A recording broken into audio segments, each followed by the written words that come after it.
Hazbin Hotel is an animated adult series that was created by Vivian Marano, also known as Busy Pop. It revolves around Charlie Morningstar, the Princess of Hell, and Lucifer and Littlest Daughter. Today, I will be interviewing Lisa, a Hazbin fan with mental health issues. You were not really into animated series, correct? Right. My boyfriend Aaron introduced me to Hazbin Hotel, and it's the only one I've been able to get into. Now, why were you able to get into the series? Because I can relate to some of the characters, mostly Charlie. Why do you feel you can relate to Charlie the most? Because of her relationship with her father and her mother. Mostly her father, though. Now, what other characters might you be able to relate to? Rosie. Okay. And that's pretty much it, honestly. All right. Why might you be able to relate to Rosie, though? Because I was in a relationship with a female married to a female You mean for Baggy? You mean 10 Baggy? years. You mean Baggy? Her girlfriend's Baggy. It's okay. Guys. Yes, it's okay. Baggy. So go ahead. I was married to a female for 10 years until she passed away. So that's how I could relate to her. All right. Now, what similarities might you have with Charlie's relationship with her father, with you and yours? My father and I used to be close, but as time went on, he didn't believe in me. He didn't believe in things I did, and he would ignore me because of that. So I felt like I was always trying to prove myself to him the way Charlie is trying to build a relationship with her father. Do you also have similarities with the reason why? For example, Charlie's issues with her father is due to her mother. Do you have similar issues?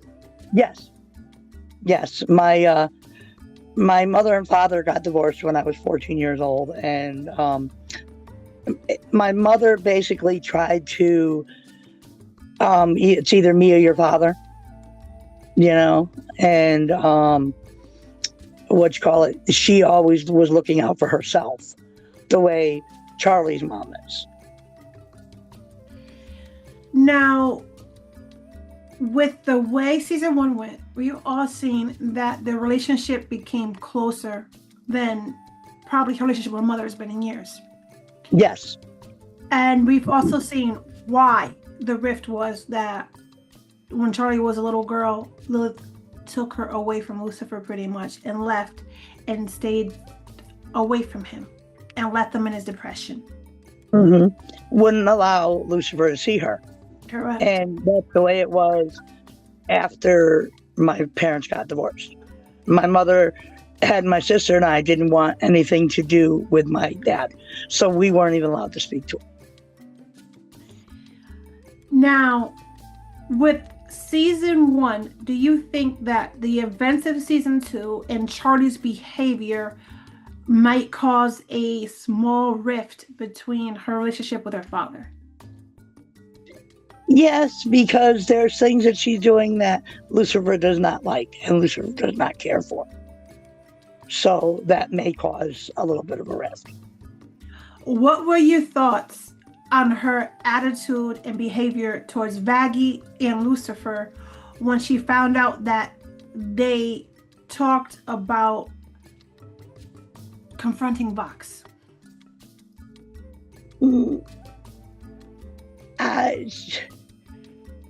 I'm sorry, repeat that again. I apologize. It's okay. Vaggie had stopped by Lucifer's room to talk to him about trying to deal with Vox. Mm-hmm. And that's when we find out that he cannot smite sinners as his punishment or even hit them, as we've seen, to defend himself. But he did what Vaggie asked for, Charlie, to try to show up and act like he could smite him.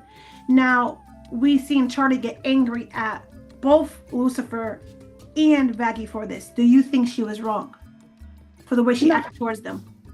I don't think she was wrong because they were they were trying to, how do you put this? They were trying to do something behind her back and do something that she knows couldn't be done, by smiting him. And to try and, how do you say this? To try and act like they can, that was wrong. That is true. But on another aspect, if we look at it both ways, right? Mm-hmm. Baggy went to Lucifer trying to help Charlie because Charlie's over optimistic. She believes in everyone. And while that can be good, it can be dangerous. What do you think on that matter? I agree with you. It can be good, but it can be dangerous because there are people like Box who will do what he thinks you want him to do just to get you to go along with them. You know what I'm saying? Yeah. And so I do not believe everybody could be, changed. And that I agree with. It's dangerous to try and change everybody. So, in other words, yes, it might have been wrong for Baggy to go behind Charlie's back and ask Lucifer for help. But in the long run, do you think that both Baggy's and Lucifer intentions were good?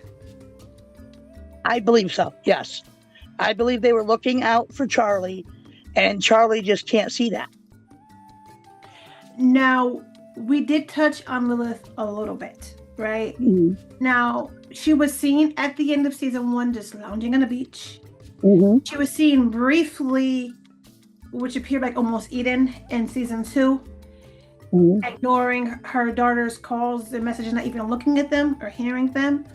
Do you believe that she is a self-observed person? That it's all about her, woe is me, I'm the victim? Yes, I believe so. Because Charlie is getting all the attention where she's not getting any. So she's jealous of Charlie because Charlie's getting all the attention.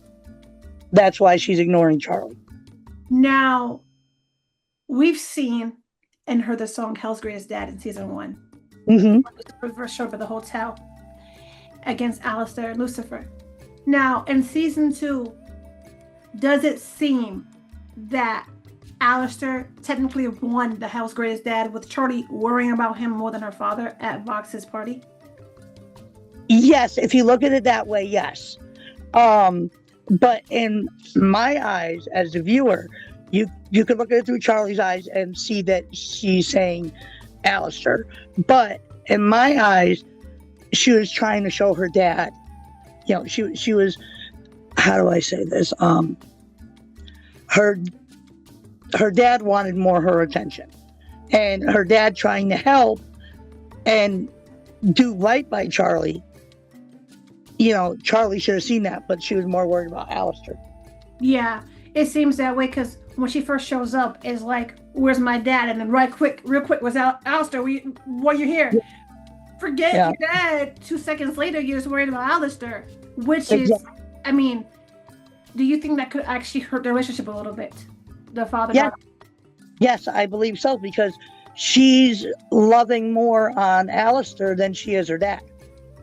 And I relate where she's coming from, because I had a family take me in when I was 15, and they treated me more like their own daughter than my dad did.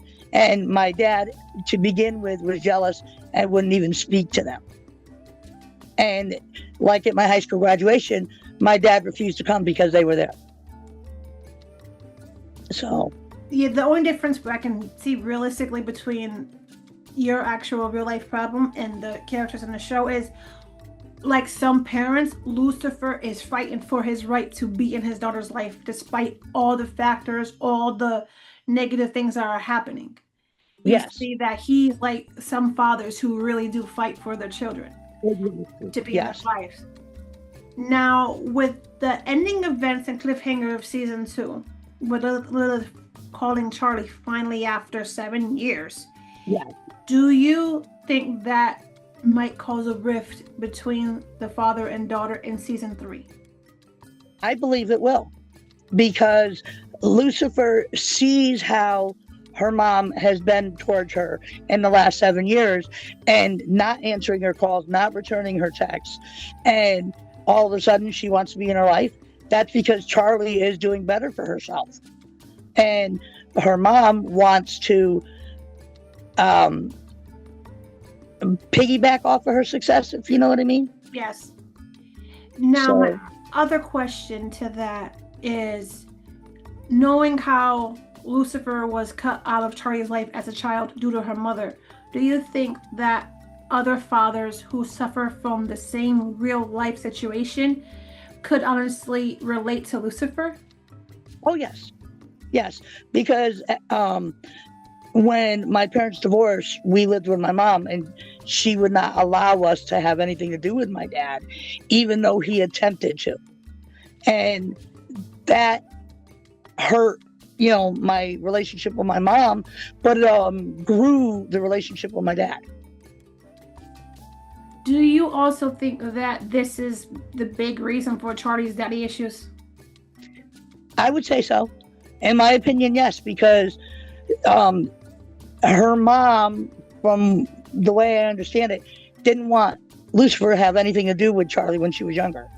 So she could have been doing what my real mom was doing, and saying, Lucifer didn't want anything to do with her, that he hated her, she didn't exist in his eyes, where the whole time he's trying to build a relationship. So it definitely hurt the relationship.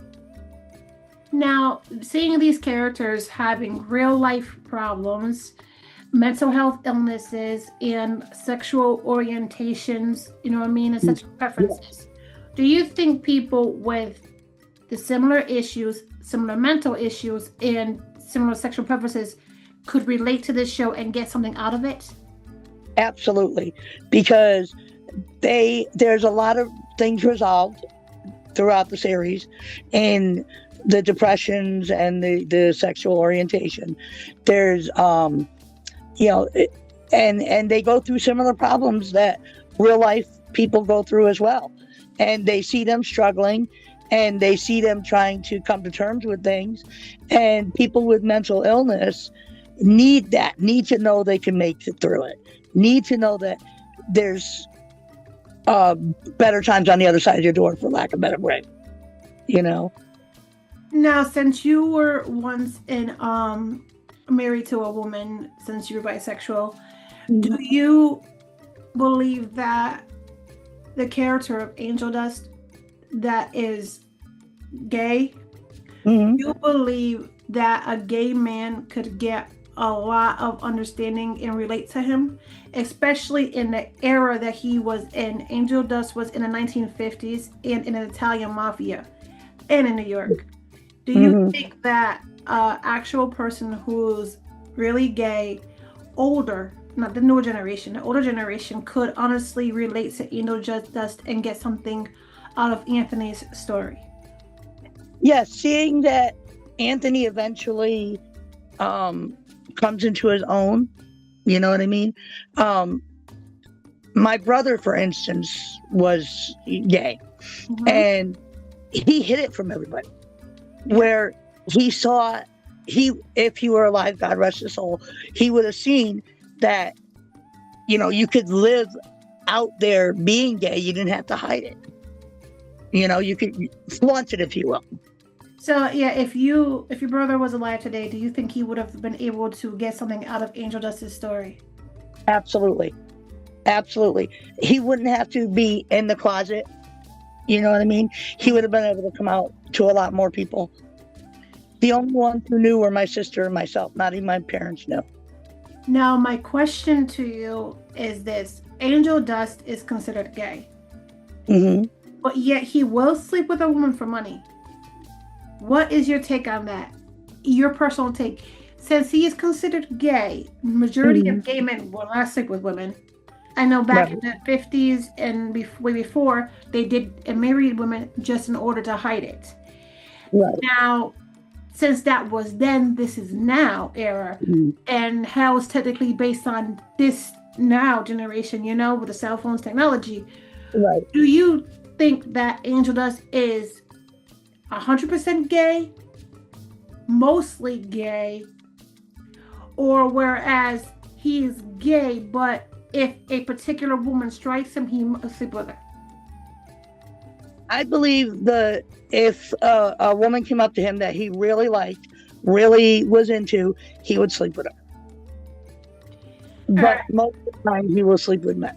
That's pretty much seems the aspect of what Angel Dust is to a lot of other people.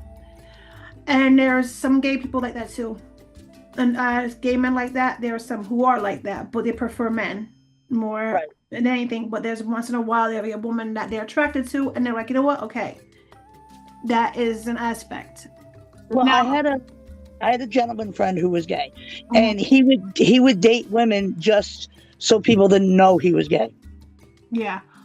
So now the aspect question is, do you think Angel Dust is like 100% gay, or like, how can I word it correctly? I'm not gonna say bisexual, so I'll say it a different way, like gay bi, which would mean what we just talked about, that there's a particular woman that he would. Is the right way to say it. All right, now do you think the show and all its characters and the issues and the mental issues and the drama would help people with mental issues and similar issues if they started watching the show? Yes, I 100% agree, because it's helped me in knowing, again, that I could, walk through that door and there's better times on the other side.